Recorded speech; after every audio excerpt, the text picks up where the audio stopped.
Everybody, Andy Zapata here on How to Make It in Miami again. And today I have a dear friend of mine, José Carrillo from Jimenez and Carrillo Law Firm. Jose, how are you? Very good, Andy. Great to be here. Jose is a dear friend of mine. He's been helping victims of accidents for a very long time.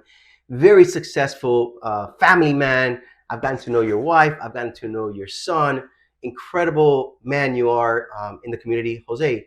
The reason I invited you for this show is in this podcast, we always ask, how do you make it in Miami?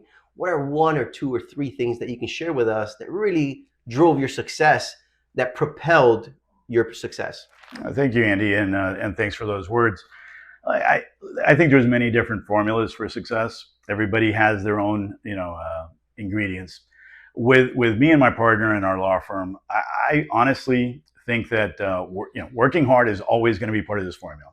We've worked very hard for over 2 decades now, but I think doing the right thing. I think just trying to do the right thing, trying to help others. It's kind of why I got into law.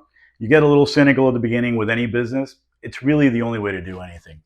And truthfully, it becomes difficult when you're creating enemies. I don't know why it's so hard to just simply understand that nowadays.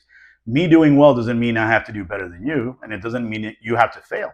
If I can do well and you could do well, which I think we've both done. That's right. I think that goes a long way. Having the ability to tell people, ask around, see what they tell you about me, and then they come back and they go, I talked to this guy, I talked to that guy, and they said nothing but good things, goes a long way. Then you still have to do a good job for the person. Yeah. So that's where the hard work comes in. But great question. I mean, it's hard. Yeah. It's hard to do that, I think. Well, thank you, and do well.